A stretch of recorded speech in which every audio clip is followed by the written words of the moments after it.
when people use this phrase, I've just fallen out of love, all they're saying is that because of something, I feel insecure in my marriage and my heart is closed and it's beginning to harden. And now I'm not feeling love at all. Right. So how do we create a marriage that feels safe, that helps us feel secure? And Aaron and I found that there's two great ways to do this. Today we're talking about something that couples will often talk about, the fear of falling out of love. Yeah. And we have two unexpected ways that you can influence your marriage for the better. But first, don't forget to subscribe. We have weekly videos to help you and your marriage thrive in Christ. Aaron, I remember one time I was at a doctor's appointment in the waiting room, waiting to be called back. And I'm just thumbing through a magazine, and I just noticed that there was this quote from this wife talking about her husband. It really struck me. It said, all men want to be treated like kings in a relationship. And I think if women don't indulge that sometimes, their men will likely stray and look for someone who can give that to them. Oof. And I think what struck me is, first and foremost, I was like, seriously? Is that really how you view men? Is that really what you think that we want? I mean, I'm not against being treated like a king. We're treated well. And if you want to feed me grapes, hey, I'm okay with that. But I think what just bothered me is that if you don't indulge that, so if you don't accept that sort of responsibility and make sure that I'm treated like a king, that I'm pleased and happy, whatever, that I'm just going to go look and find someone else. And it bothered me going, one, I don't feel that way. I mean, that's not your job, is to make sure you're doing everything just perfectly so that I don't start to stray. I mean, that would make me feel really weak if that's totally up to you. Yeah, and what I see consistently within counseling women and couples, that women take on that responsibility, like somehow, some way, if I do this, whatever it is, enough, then he's going to be satisfied. If I initiate sex enough, then he's not going to stray. If I compliment him enough, well, then he's not going to stray. Or if I cook me the most amazing meals, I really won't stray. Or I make myself small and require very little, then he's going to be great. So it's recognizing I don't have control of what Greg does or doesn't do. And I am also not responsible for what Greg does or doesn't do. However, I do have influence based on how I show up. That's where I think we can take the power back and as women, and really from a place of fullness and abundance going, how do I want to influence my marriage? Recognizing I can't control if he strays or not. I pray to God that doesn't ever happen because we have this covenant, this relationship, this marriage, but I also am not responsible for what he chooses to do or not to do. I hate the quote because it makes men seem so weak. It grossed me out because that matters to me, one, between me and the Lord. I mean, for me to stray would compromise, first and foremost, my integrity. And then it would so damage our marriage. And that so matters to me. But that's not up to what you do or don't do. If you treat me like a king or not, I mean, none of that matters. That's my choice. And I want to make sure that you feel safe and secure within our relationship to where you're not feeling this burden, this pressure. I mean, that's fear to go, man, I got to be doing the formula and making sure I'm doing all these things. Who he doesn't, whatever, in this case, stray. And I think it comes down to the difference between love and fear. I love in the Bible where it talks about that perfect love casts out fear. In God is love. I mean, when it's talking about perfect love, that's talking about God and how he shows up and who he is and his character. That showing up like that, see, that's what drives out fear. Yeah, and it's recognizing fear drives a lot of behavior. Yeah. And so I would be asking myself, if I'm focusing on, is Greg going to fall out of love with me? Then I would be going back to me and going, what is the fear inside of me? And naming that, getting clear on what it is, because that's driving my behavior versus I can identify what the fear is and go to the Lord and seek the truth and then get my heart back open so I can love from the place of openness. Yeah. That's a whole different ball game than loving really from fear, is. because it's like trying to pry your heart open to show up in a loving way. When our hearts are closed, God's love can't flow through us. So it's recognizing the best thing I can do is get my heart back open so I can love. Yeah, because exactly what you're saying, when people use this phrase, when we're counseling them, I've just fallen out of love. All they're saying is that because of something, I have feels unsafe, I feel insecure in my marriage, and my heart is closed, and it's beginning to harden. And now I'm not feeling love at all. So the temptation is to somehow blame the love. I've just fallen out of love. We've got to recapture the love. I mean, there's been songs, that loving feeling. Let's get that loving feeling back. But the truth is that it's the state of your heart, like you were saying. If my heart is open, man, all that love of God is flowing through me. When my heart is shut down, my heart is hardened, I'm not feeling any of that. So it's easy then to blame, well, love is the problem, versus going, no, it's my heart is shut down. So that, though, is within my control. I have control over the state of my heart. Yes. And between me and the Lord, I can do some work to get my heart back open. So when our hearts are closed, when our hearts are hardened, I mean, this is really when we need professional help. And what we love is Focus on the Family. We have one of the best ways to help you and your spouse. We have a program called Hope Restored. Hope Restored is an intensive program, and there's 5 locations. Couples go to a retreat center across the country, and they sit within a group of 5 couples for 4 days with 2 therapists. And amazingly, 80% of those couples walk away with satisfying relationships. It was something that was created really as the ER, the emergency room for couples in crisis. Yeah. So how do we create a marriage that feels safe, that helps us feel secure? And Aaron and I found that there's 2 great ways to do this. So number 1 is to love through serving, right? I love the verse that talks about that Jesus came not to be served, but to be the one doing the serving. There's something powerful about that word, service. And there's something different about giving a free gift, a gift from inside that you're choosing to give from the place of abundance, that I have something to give my spouse to serve him, versus out of fear that I have to do this or else. So it's recognizing we can offer the best of ourselves to our spouse, but it's an intentional maneuver that we got to take care of ourselves so we have something to give. And as we're able to give, again, thinking about how can I best serve my wife? And the word service is really about helping. I love in Genesis where it talks about that Eve was created as Adam's helpmate. And I think that's true for both of us. We're here to be able to help each other. I mean, this world is tough. In one time I saw a quote that talked about that one of the best things that we can do within our marriage is to make life less difficult for our spouse. On the way home, I'll often call Aaron and say, hey, I'm driving home. Do you need anything? Can I stop to pick anything up? Or yeah, you're whatever. waiting for them to put a grocery store in between Focus and our house, because otherwise you have to go way out of the way. So my but secret he always hope is offers. that she says no. Yes, I'm he does good. offer, which sometimes I will take him up on that, which again is, how can I help? How can I support you? How can I encourage you in the day-to-day? Because we both have stuff going on. And this side of heaven, there are tough things. So it's recognizing, how can I really support my husband in a way that his life is better, that it's easier. That's the role I want to be in. Yeah, and so just ask each other that, hey, what's a way that I could best serve? What does that look like?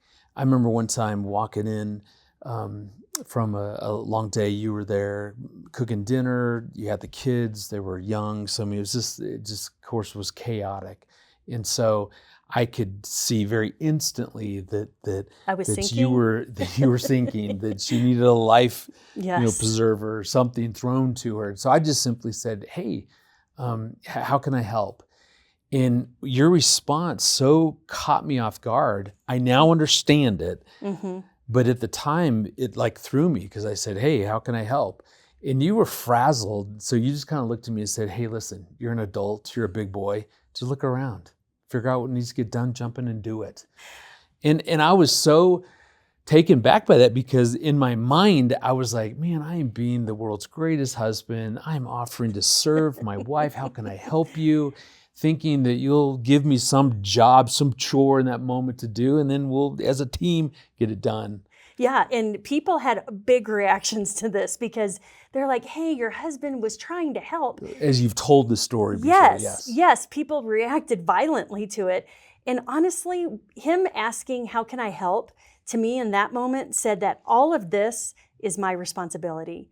And we're in this together. We're a team. And really going, hey, I'm here to support. And I can also see that my 4 children are melting down. There are children. And I'm going to step in and provide support to our kids and to you. So it wasn't that I didn't appreciate him asking, like, hey, how can I help? It was just the way it was stated. Well, it sent that message, and I totally agree. As we talked about it later on that night, it made sense because we had gotten into a really bad habit within our marriage, and that was kind of dividing up chores in a way that it was like, this is what I do, Aaron, this is what you do. And who does more? And so what you do, you're responsible for it. So there may be times that I'm open to helping, but ultimately you're responsible for all that. And what we encourage couples now to do is that both of you show up, that you're responsible for all of it. Like for both of you to take that posture, this is our life together.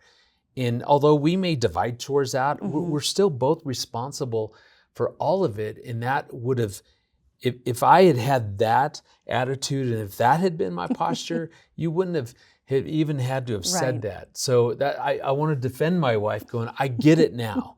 And I could see that basically what I was saying to her, hey, this is all your responsibility because this was what you agreed to do. In this moment, I've got time. I'm in a good mood. I feel like helping. What can I do?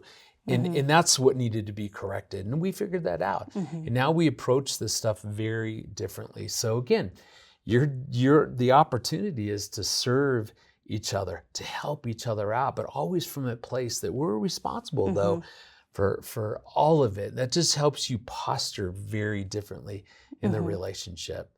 So number 2 is, how do we love through sacrifice? How can we sacrifice for our spouse in a way that's loving and kind and not at the cost of either one of us? Yeah. You know, we're sacrificing because we see our spouse as valuable, just like Jesus saw us valuable enough to die on the cross for us. He sacrificed for us. How do we take our lead from him? Yeah, and what I love about the idea of sacrifice, it's simply taking service to its deepest level. Remember, serving our spouse is helping them. What Christ modeled is that sacrifice is giving up something that we value, that we own and possess, for someone that we also consider valuable. And so, for example, one time I was cleaning out our laundry room and I located and was confused on why do we need 4 mops? Like it just felt excessive. Like, do we really need 4 mops? Like one should do the trick. And so I laid all 4 mops out and I thought, oh, that's trash. Oh, that looks disgusting. I kept the one mop that I thought was in its best condition. And I gave the others away to Goodwill. And so what I didn't know is that one of the mops they had given away was your prized, a very expensive mop. That you had won like at some big I had party to have or whatever. a house party to get this mop. And it was expensive and it was a good mop. And so when I came in, the mistake you made was not asking like, hey, which of these mops? That was just one of the many mistakes I made. Yes. And so you gave away a really great mop. Somebody got a great deal that day at Goodwill. Now, I bring this up because that was not me sacrificing. Right. Okay, because sacrifice is when we take something that we own. So because our property is ours, so I owned the mop, but I didn't value the mop. It's when we take something, when we take something we possess, my time and resources and money and comfort, and we must own it and value it and then give that to our spouse because we see them as also someone who's incredibly valuable. That's what Christ did for us. Remember, right before he went onto the cross, remember, he argued and fought for his life. He begged out, Abba, Father, to take this cup away from me. He didn't want to die on the cross. He valued himself, but he was willing to take his life that he valued and ultimately give that away for us, for you and me. And so sacrifice is this beautiful opportunity to really dig deeper than serving, helping our spouse, and recognizing there are things that I possess. I remember one time watching Erin when she was in a cast on her leg, kind of hop around our bed, because Erin loves the bed made. And I hate making the bed. I think it's ridiculous. But either way, I saw her on one foot hopping around trying to make our bed. And I was just watching her do this thinking, you know what, I'm qualified. I have a doctorate. I can tell her that that's just plain nuts. Like, that's a problem. Like, that's not okay. And so I asked you, okay, you're doing this. Is this seriously, is making the bed a big deal for you? And I remember you saying, yeah, 100%. It is. It helps me to feel like our house is put together. Even if the house is a mess and the bed's made, I feel good. With all 85 pillows, yeah. all organized. And so that day you perfectly. asked me, like, is it really worth it? And I said, you know what, it really is to me. And that day you said, okay, from this day forward, you're not making the bed anymore. I'm taking that on. I'm going to make the bed for you. Basically what you said is I'm going to sacrifice, even though I don't value making the bed, you're more important to me than that. Yeah. And so I will make the bed from now on. Yeah, and that's a great question you can ask your spouse. Try this if you're brave.